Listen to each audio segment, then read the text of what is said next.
Assalamualaikum warahmatullahi wabarakatuh. So, hi everyone. So, my name is Iqbal Dia Pratama, usually called by Iqbal or Dia. And yeah, in this video, I will showcase my solution from intermediate accounting to middle term test. So, yeah, there are three uh, question that I need to fulfill, and the first one will be a question from chapter 18. So from this chapter 18, the data given was on October 2, 2020, Lab20 company sold $6,000 of its elite camping gear with a cost of $3,600 to Lynch Outfitters. And yeah, as part of the sales agreement, Laplante includes a provision that if Lynch is dissatisfied with the product, Laplante will grant an allowance on the seller's price or agree to take the product back. And yeah, Lynch expects total allowance to Lynch to be $800. And on October 16, 2020, Laplante grants an allowance of $400 to Lynch because the color. So the color for some of the items delivered was a bit different than what appeared in the catalog. So yeah, there is a journal for it, and the instruction was to prepare journal entries for Levante to record. There are three, so the sale on October 2, 2020, the granting of the allowance on October 16, 2020, and any adjusting required on October 31, 2020. And the data also given, Laplante now estimates additional allowance of 2050 I mean $250 will be granted to Lynch in the future, and the instruction for the B is we will make income statement and balance sheet or financial position statement, yeah, because based on PSAK it's not balance sheet anymore. So yeah, this is how I solved it.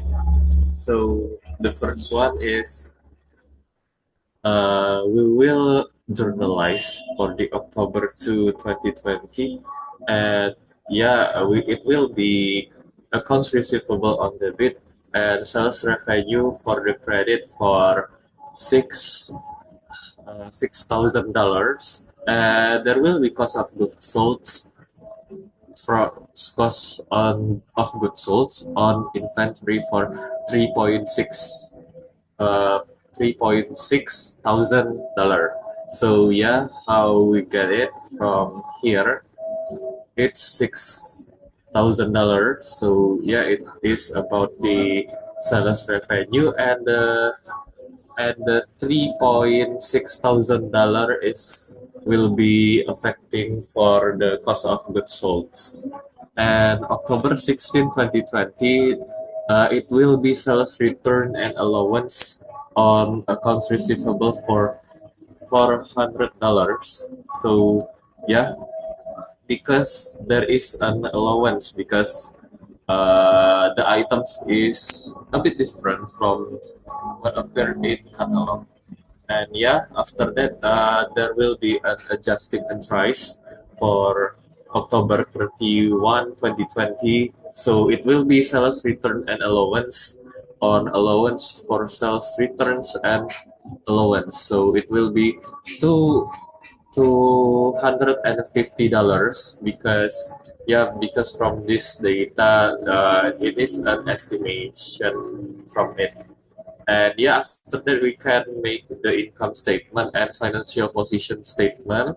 So the income statement will be sales revenue for 6,000 from here, and the sales return and allowance for 400 plus to 250, so it will be $650. So yeah, we will just count it, and we got the net sales for five thousand $350, and we will minus it with COGS, cost of goods sold. So cost of goods sold data is here, three three $1,600. So yeah, we will get gross profit for this amount. And after that, financial position statement. So yeah, from the data, we will get the accounts receivable for $5,600, because we will get it from accounts receivable in here 6,000, minus it by 400 $400 from here, because yeah, we can see that it's from in debit and it's from credit. So yeah, we will get that number, and we will less it by allowance for sales return and allowance. So the accounts receivable will be this amount. Okay, so that's how we calculate for this question. And yeah, some company may choose to record sales revenue net. So if sales are recorded net, so the entry will be like this. So the difference itself, just because they will count the allowance for sales returns and allowance in this journal entries, because yeah, we will get the data from here. So yeah, $800, and yeah, and another will be the same. So yeah, the also the calculation is the same. So it's up to us, and that's how we solve the problem from this chapter 18. So yeah, that's for chapter 18, and we will jump into the chapter 19 about leasing and price. So this is the data. So the agreement requires equal rental payments for 71.830 in the beginning on December, and also the fair value of the building on December, at the ending of December 2019 is for uh, five 525.176 dollar. So yeah, and after that, the building has an estimated economic life of 12 years and a guaranteed residual value of $10,000. And unexpected residual value is $7,000. And Kimberly Clark depreciates the similar buildings on the straight line method. So yeah, the method itself is a straight line, and the lease is non-renewable. At the termination of the lease, the building refers to the lessor. And yeah, Kimberly Clark incremental borrowing rate is 8% per year, and the lesser implicit rate is not known by Kimberly Clark. So yeah, this is the instruction. But I think I will showcase the calculation in my spreadsheet, uh, because it's more understandable for the number. Where do we get it? So yeah, wait a minute. But later I will jump back into the PowerPoint. It's just because so it will be easier. So yeah, the instruction first.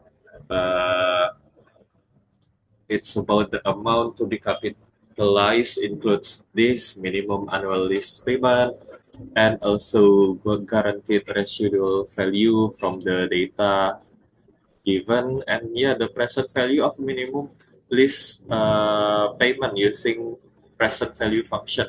So this present value function, we can calculate it on Excel or spreadsheet like this.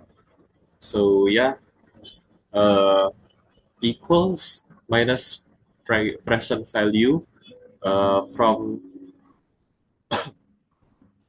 I number 8 I number 8 from here is the fair value of the building, and after that 10, uh, yeah, 10 because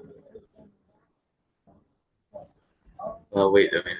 So yeah, we will calculate it with 10, and I number 6. So I number 6 itself from here is the agreement requires equal rental payments beginning on December 31, 2019. So yeah, the 10 itself from signing 10 year, and it will, we will just enter it and we will get this number.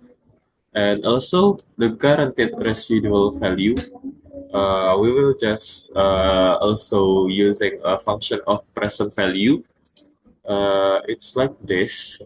So we will just count it uh, from the fair value of the building on December 31 and 10, uh, 10 year. And also we will just count from I I11, which means from here is 10 10,000, minus it with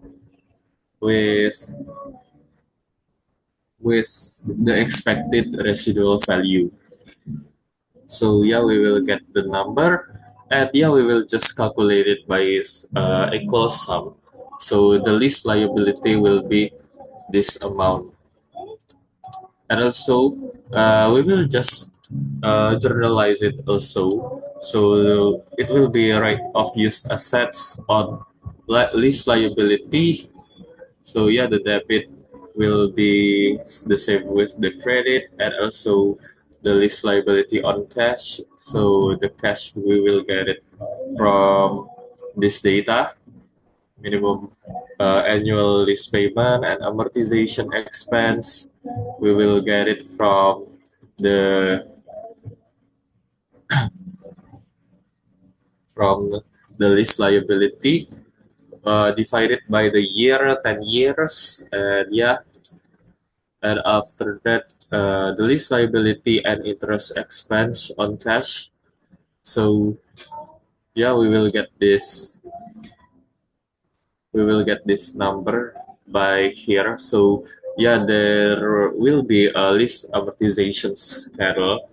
I will present it after this, and also with the cash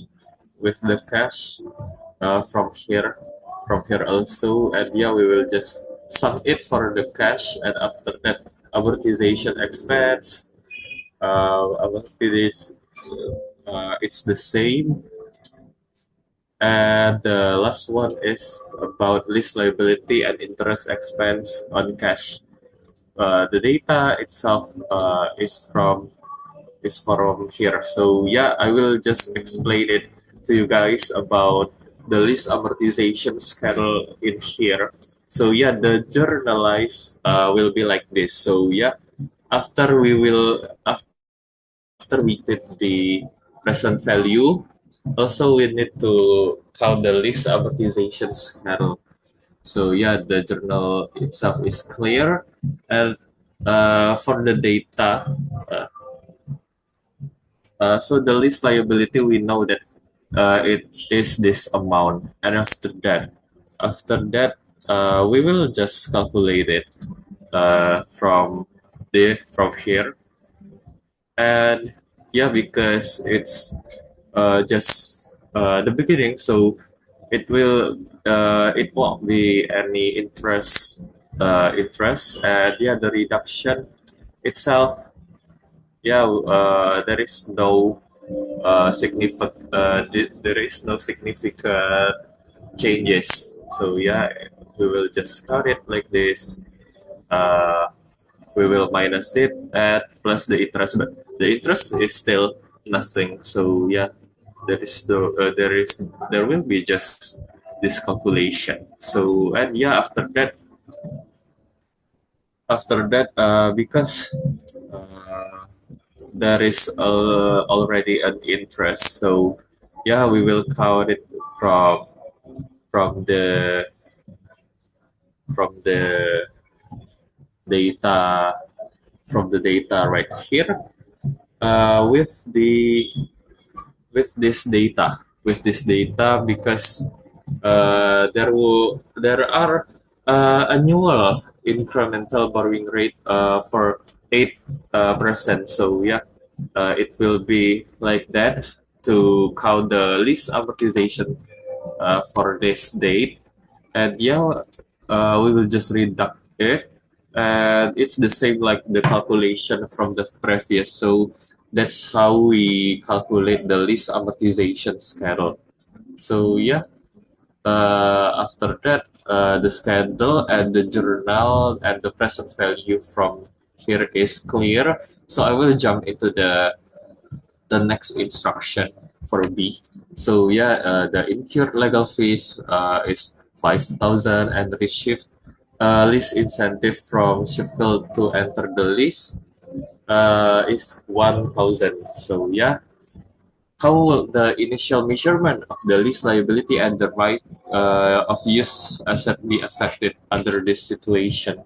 So yeah, the lease liability, we got that from previous data from that present value, yeah guys. And after that, the lease incentive from here, and after that legal fees from here. So yeah, we will just calculate it by using equal sum, and we will get this number.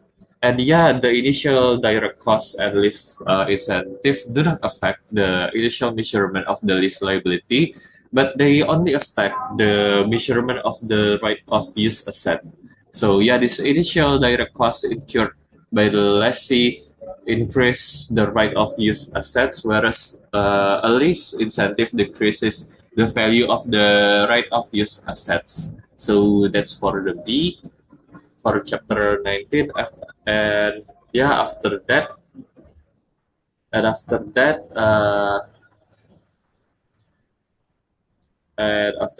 suppose for the C is suppose that in addition to this number annual rental payments, Kimberly Clark is also required to pay the following directly to the lessor civil storage. So yeah, the annual payment for insurance costs on the building itself is this number. And yeah, how will this executory cost affect the initial measurement of the lease liability and the right of use assets? So yeah, the present value, we get this. We get the data from here. Minimum annual lease payment and guaranteed residual value from the previous also, and the annual insurance payment. So yeah, we will using present value function again. So yeah, uh, we will just count it from the fair value of the building, and 10 years for the signing year, and after that the yeah, with the annual payment for insurance costs on the building. And yeah, after that we will just zero, and after that one, and after that we will just enter that, and yeah, we will get this lease liability for this number. So yeah, the annual insurance payments of $5,000 are considered part of the annual payments to the lessor, similar to rental payments, as they do not transfer as separate goods or service to the lessee, but yeah, rather are a part of the payment to use the leased assets, and they are attributable to the lease component. So yeah, therefore the present value of the $5,000 annual payment should be included in the initial measurement of the lease liability, and that's the right of use asset as well. So yeah, that's how we solve the C on the chapter 19. After that, the last instruction, yeah, for the chapter 19. So yeah, the return of to the original facts in the problem. So yeah, no, so suppose that at the end of the list term, Kimberly Clark took good of took good care of the assets. And yeah, the fair value of the assets is actually $10,000. And yeah, we need to record the intro because at the end, the list to record to return control of the storage building to Sheffield uh, will be like this. So yeah, from the previous data, we know that the guaranteed residual value of the building is $10,000, and we will just minus it with Kimberly Clark depreciate similar buildings on straight line method. So yeah, we will get this lease liability on gain on lease for 3,000. So yeah, that's for the chapter 19. So yeah, we will jump back into the PowerPoint. So yeah, this is the generalized screenshot. So yeah, I'll write this list of optimization schedule, and after that, how to calculate about the initial measurement of the lease liability and right of use asset be affected, and also from this case and the last one we talk about. So yeah, after that we will jump into the chapter 20. So yeah, it's about pension worksheet, and web corporation sponsors defined benefit pension plan for its employees. So yeah, the the plan assets, PBO, pension assets or liability, and accumulated OCI or PSG. So yeah, this is this number, and the instruction will be we will just compute the pension worksheet, and after that the journal entry for pension expense for 2020. So yeah, I will just jump into the worksheet. So yeah, the balance itself for from January 1, 2020 from this date. So we get this data from here, except the accumulated OCI, because I will just put that into uh, different row. And after that, service costs, interest costs, annual. So yeah, we will just